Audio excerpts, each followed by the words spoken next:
En el nombre del Padre, del Hijo y del Espíritu Santo. Amén. Ave María Purísima. Estimados hermanos, estimados fieles, en este Evangelio nuestro Señor anuncia a los apóstoles su regreso al cielo en el momento de su ascensión que se aproxima y que festejaremos pronto. En ese anuncio nuestro Señor les avisa que es necesario que Él se vaya para que poderles enviar al Espíritu Santo, para poder completar su obra, la obra que Él hizo en esta tierra y que está hecha en varias etapas, en varios momentos. Nuestro Señor nos ha dado sus bienes, sus riquezas, y quiere que esto se haga gradualmente. ¿Qué es lo que se va a hacer gradualmente? Pues la restauración del orden que fue perturbado, que fue dañado, que fue destruido por el pecado original. Y esta restauración nuestro Señor lo quiere hacer no de golpe, sino gradualmente. Y ese gradualmente es importante que lo entendamos, porque a nosotros vemos de una manera muy fácil cuando nuestro Señor resucitó después de su pasión, fue algo instantáneo, pero Él era Jesucristo, es normal porque Él era sin pecado, Él no necesitaba pasar por lo que nosotros debemos pasar. Así que el orden de la restauración de nuestras almas, y no solo de nuestras almas, sino también del mundo, del mundo que también fue afectado por el pecado, ¿verdad? El orden de la creación, todo fue trastornado por este pecado original, y que nuestro Señor quiere restaurar, pero Él lo va a hacer gradualmente. Adán pecó en un instante, y todos los pecados así son, un pecado de un momento, un capricho momentáneo, pero la restauración a veces lleva tiempo, volver al orden, y debemos tratar de comprender cuáles son los caminos de Dios, cómo Él entiende, cómo Él quiere hacer eso, porque si nosotros queremos hacer las cosas a nuestro modo, según nuestra mentalidad, nuestro pensamiento, nuestra inteligencia, pues no vamos a hacerlo como debe ser. Entonces, un cristiano siempre debe estar así como a la expectativa delante de Dios y decir qué es lo que Dios quiere, cómo es que Dios me quiere ayudar, cómo es que Dios me quiere salvar, cómo es que Dios quiere que yo me santifique, me corrija y progrese en la virtud, en la santidad. Y hay un camino, ese camino hay que respetarlo, y es un camino que es gradual, lleva tiempo, no es simple, y debemos aceptarlo y someternos a él. Entonces, muchas veces en la Escritura se nos dice que hay que recibir la palabra de Dios. Es lo primero, ¿verdad? Sí, sin la fe no se puede agradar a Dios, sin la fe no se puede practicar ninguna virtud. Y lo primero de todo que hay que hacer es creer y predicar la verdad. Eso es lo primero. Iluminar los espíritus, las inteligencias, para que ellos comprendan la verdad de Dios, y por esa verdad comenzar a hacer camino, comenzar a dirigir nuestra vía, nuestra vida. Entonces, esa verdad de la cual nos habla la epístola nos dice que es recibir con docilidad la divina palabra y que puede salvar vuestras almas con docilidad, es decir, someternos a la palabra de Dios, que nos es explicada por la Iglesia, está claro. Y esta palabra de Dios es el principio de la salvación, porque yo, ¿cómo voy a obrar bien si primero no creo en Dios, o no creo en sus mandamientos, o no comprendo lo que Dios quiere de mí? Entonces la fe es la primera cosa que Dios nos da. Así nuestro Señor también a los apóstoles lo primero que hizo es instruirlos, enseñarles y guiarlos después con su ejemplo, ¿verdad? Entonces ahí está que para practicar la virtud primero debemos creer, debemos conocer la verdad de la Iglesia. Y esa obra de nuestro Señor va por partes, así que no vamos a ver todos los efectos de la resurrección en nosotros luego. Primero se puede hablar de una resurrección, se puede decir de una resurrección espiritual. Espiritualmente hablando, cuando fuimos bautizados o algún pecador que se confiesa, se puede hablar de una resurrección espiritual, que es una obra más portentosa, más grandiosa que la creación del universo, según Santo Tomás. Es una obra más grande la restauración de un alma que toda la obra de la creación del mundo, de las estrellas, de la naturaleza. Pero Dios a veces procede con calma para que nosotros no le demos menos importancia a lo que es más importante, porque el hombre siempre tiene tendencia a pegarse a lo visible, a lo sensible, a lo que se puede tocar, a lo que se puede ver. Y entonces, si Dios nos hubiera dado todos los efectos de su pasión luego, pues tal vez estaríamos más ocupados en gozar de ciertos aspectos exteriores y visibles de esa restauración, ¿verdad? Y es la tentación. Por eso Dios nos deja un tiempo en esta vida para poder hacer méritos, y esa restauración se hace gradualmente. Y además nuestro Señor quiere que tomemos parte, para que no sea todo así de fácil.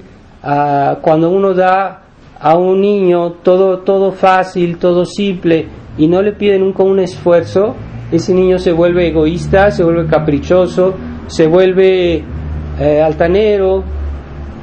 Entonces nuestro Señor no nos da los efectos de su pasión luego, quiere que nosotros participemos en esa obra. Y es en la medida que hacemos esfuerzos, como ustedes hacen esfuerzos para vivir cristianamente, para venir a misa, para luchar cotidianamente, para ser buenos. Entonces es en esa medida que Dios nos va dando nuevas gracias y que va mejorando nuestra alma, sobre todo nuestra alma. Y es algo gradual, pero ciertamente es gracias a la pasión de nuestro Señor y a su resurrección que podemos participar a esos bienes espirituales que Dios va poniendo en nuestra alma, pero quiere que participemos para que no los despreciemos o que no los veamos así como cosas secundarias. Entonces, sí, la vida cristiana es a veces hasta monótona, ¿verdad? Tener todos los días que hacer nuestras oraciones de la mañana, de la noche, ser fieles a nuestro rosario, a nuestro deber de Estado, sí, todos los días, no es fácil, ¿verdad? A veces hasta decimos, qué aburrido, ¿verdad?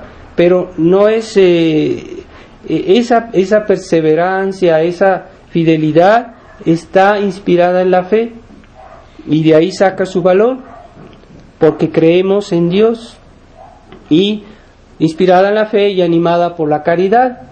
Entonces esos actos no son inútiles y cada vez que hacemos algo por amor a Dios, nuestra alma se vuelve mejor, nuestra alma se hace más semejante a Dios, pero no lo vemos, pero sí es algo real.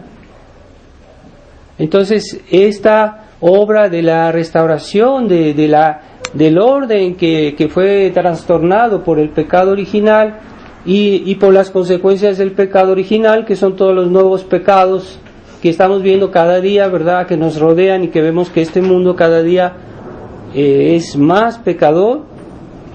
Entonces, todo ese desorden hay que restaurarlo, también con nuestra cruz, unida a la cruz de Jesucristo. Ese es el verdadero orden que vino Dios a traer a este mundo. No es lo que hoy se habla del nuevo orden, que es en realidad un desorden y una rebelión contra el verdadero orden de Dios, que es nuevo, el nuevo orden de la redención. Entonces, ese orden cristiano, estamos llamados a participar en la restauración del orden cristiano, comenzando por nosotros mismos, claro está, porque la tentación, es decir, juzgar a los demás, juzgar lo que pasa alrededor de nosotros y no pensar en nosotros. Entonces, eso es la tentación humana. Entonces, nuestro Señor procede gradualmente en todo. Y antes de darles a los apóstoles, enviarles el Espíritu Santo, les exige la separación. Él regresará al cielo el día de su ascensión. Así que nosotros también debemos renunciar a muchas cosas para que Dios pueda obrar en nuestras almas, renunciar a nuestras costumbres desordenadas, a nuestros gustos, a nuestras pasiones, a veces hasta ciertas cosas legítimas. Uno debe saber renunciar por amor a Dios, ¿verdad? Como hoy muchas personas no saben renunciar a ciertas distracciones o a ciertas comodidades, y que por eso faltan a misa, o que no dicen su rosario. Entonces dicen, no, es normal que nosotros vayamos a distraernos, que vayamos de paseo. Entonces se olvidan de lo principal. Entonces es verdad que podemos también distraernos, pero sin tener negligencia por lo más importante, en nuestra alma, el cuidado de nuestra alma.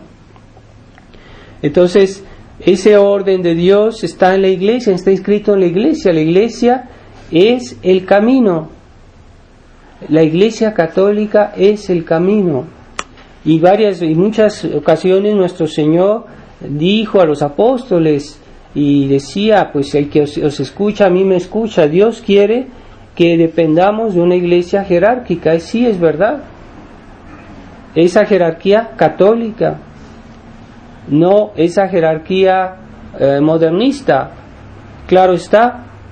Entonces, en la medida que el clero hace o que respeta y que conserva la tradición de la iglesia, en esa medida sí hay que obedecerlo, o sí hay que escucharlo. En esa medida sí son verdaderos representantes de nuestro Señor. Y es en la iglesia que encontramos todas las riquezas de nuestro Señor, de su verdad, de su gracia, de su providencia, de los caminos de Dios están dentro de la iglesia. Todos los santos siempre hicieron referencia a la iglesia. No serían santos de otra manera. Y así también en la doctrina, en la enseñanza, se necesita de la iglesia. ¿Qué castigo más terrible que Dios pudo dar a este mundo moderno, que la iglesia fuera como eclipsada? Pero es un castigo. La iglesia no es su naturaleza de estar eclipsada. Ella siempre fue el camino que Dios dio a la humanidad durante 2000 años. Siempre hubo algunos momentos de crisis, sí es verdad, pero así como en nuestra época nunca se ha visto algo parecido. Pero pensemos que es un castigo de Dios. pero sigue siendo la iglesia como tal el camino. Entonces, por eso pocos somos a resistir por la verdadera tradición de la iglesia, más debemos tener cuidado en salvar esos elementos que son el camino de la salvación, esos elementos de la tradición, particularmente la misa, los sacramentos y todas las gracias que la iglesia nos da por los sacramentales, por ejemplo, todas esas gracias que Dios nos da, por ejemplo, el agua bendita, otro tipo de bendiciones, ¿verdad?, que uno puede recibir. Todo eso forma parte del tesoro de la iglesia, a condición de recibirlos con las debidas disposiciones. Esas disposiciones, pues, la primera es la fe, la verdadera fe, sin la cual no hay nada más, no existe ninguna otra virtud. Si uno no tiene una fe recta, bien entendida, bien formada, no puede haber otra virtud sino fundada en la fe. No existe la santidad sin la fe, o la caridad sin la fe. Y la caridad es grande en la medida que está fundada en la fe. Toda fundada en la fe, sin excepción. Y si en algo no estuviera fundada en la fe, no es caridad. Y lo mismo se puede decir de todas las virtudes.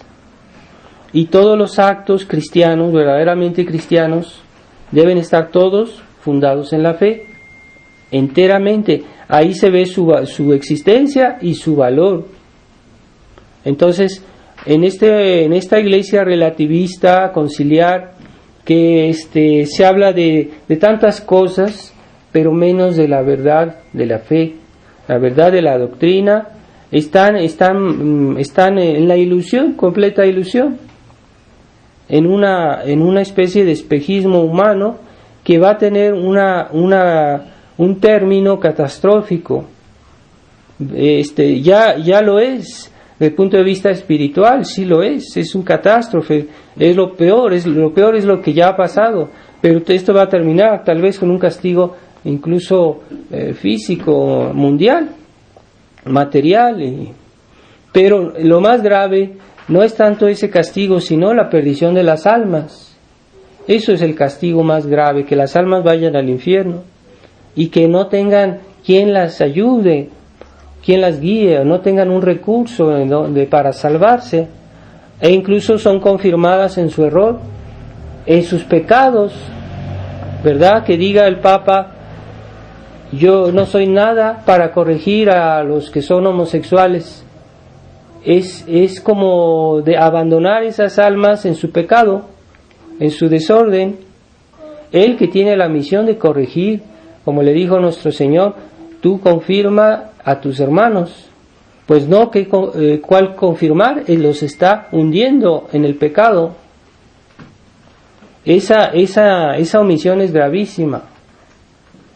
Entonces, Dios ha enviado, como dice la Escritura, ha enviado a los hombres por sus pecados falsos profetas que les enseñen lo que les gusta, que les digan lo que quieren escuchar, lo que les es agradable, y entonces el mundo es feliz. Pero los están llevando por el camino de la perdición, del infierno. Mientras que aquellos apóstoles o aquellos ministros de Dios, de la iglesia, que dicen la verdad, pues muchas veces son mal entendidos, son mal juzgados, son perseguidos, pero son ellos los que realmente hacen bien a las almas. O ustedes también en sus familias, en sus hogares, con sus amistades, a veces pueden decirles: mira, esto no está bien, y a veces eso desagrada, pero no importa.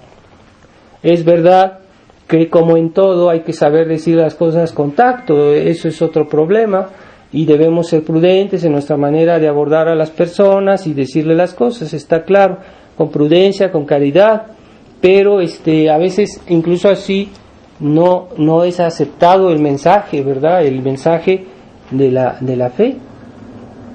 Entonces, sometamos nuestra vida a ese orden por el cual Dios quiere salvarnos. Y ese orden es gradual, pero hay varias condiciones. Debemos conocer nuestra religión, ese orden de la iglesia. Debemos, sí, yo quiero comulgar, sí, si no, pues estoy en pecado mortal, pues debo confesarme. Claro está, hay que respetar ese orden. Hoy les dicen, no te confieses, haz lo que quieras. Hoy ya la confesión se vuelve una cosa inútil, a pesar que los 7 sacramentos fueron instituidos por Jesucristo. No se puede decir a la gente, ya la confesión está pasada de moda. No, es institución divina.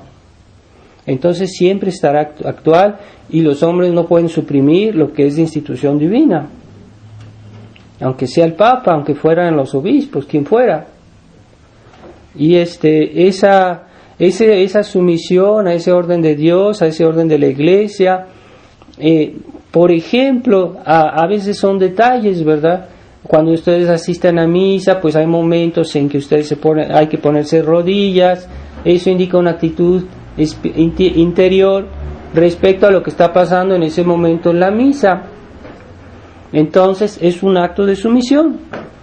Esos detalles, ¿verdad? La liturgia, pues sí, también es un acto de obediencia. El sacerdote, más que todos, tiene que decir la misa, respetar todas las rúbricas, que son muchísimas y que a veces no se notan, pero es muy complicado, muy compleja la misa. Entonces todo eso forma parte de la obediencia y las condiciones que Dios nos pone para darnos sus gracias. El hombre pecó por soberbia, el hombre pecó por arrogancia, por espíritu propio. Entonces Dios quiere que para restaurar el orden tengamos que aprender a obedecer. Y Adán obedecía directamente a Dios, pero no lo quiso escuchar. Entonces Dios le impone como castigo que tenga que obedecer a los hombres.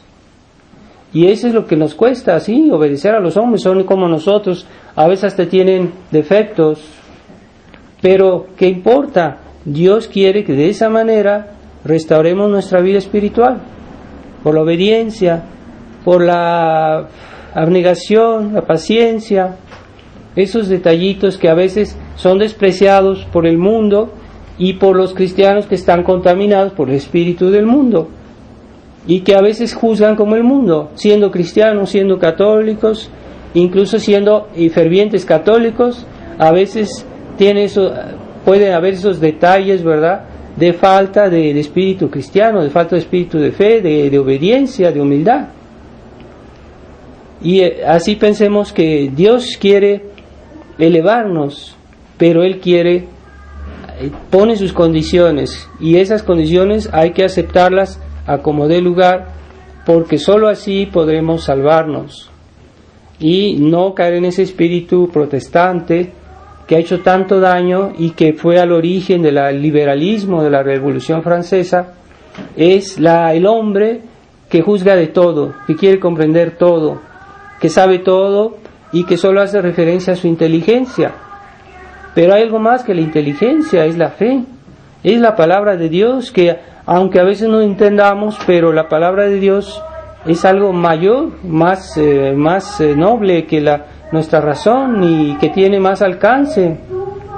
Entonces creer en la palabra de Dios a veces cuesta y a veces parece ser que es como una humillación para nosotros, decir, bueno, no entiendo, pero pues tengo que obedecer, tengo que aceptar algo que no entiendo.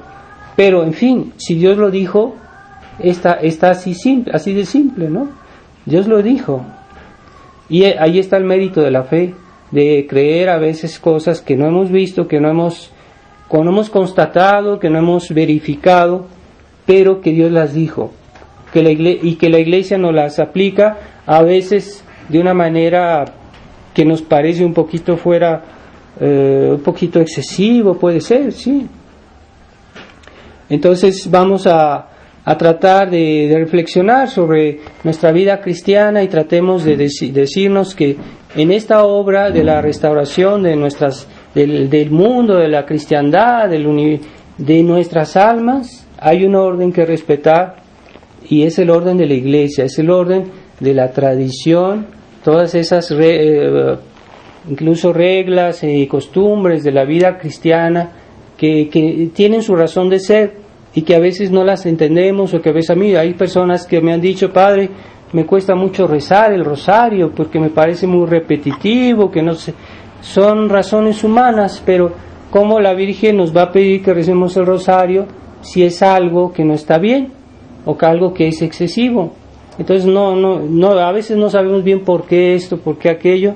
No importa, hagámoslo de buena gana, con de buen corazón, y Dios nos va a bendecir. Sabemos que ese es el camino y que todos los santos han recomendado, por ejemplo, la recitación del rosario o algunas otras obras de cristianos, ¿verdad? Como la penitencia, un poquito de penitencia o mortificación o de ayuno, ¿verdad? ¿Por qué no imponerse de vez en cuando un día de ayuno? Pero es que no estoy obligado, no es bajo pecado. No, claro que no es bajo pecado, pero nos hace bien de vez en cuando hacer penitencia. Entonces no hay que esperar que las cosas sean obligatorias para hacerlas. Hay muchas cosas que las podemos hacer por iniciativa propia, como un acto de vida cristiana. Entonces no nos limitemos a lo obligatorio, hagamos actos suplementarios, actos de generosidad. Y eso fue, si leemos la vida de los santos fue eso. Siempre hacer, no lo que era obligatorio, sino algo más y mucho más. Entonces vamos a tratar de pensar en eso, conocer nuestro catecismo, reflexionar. Esa es la meditación cristiana, es de reflexionar cómo Dios quiere ayudarnos, cómo Dios entiende ayudarnos.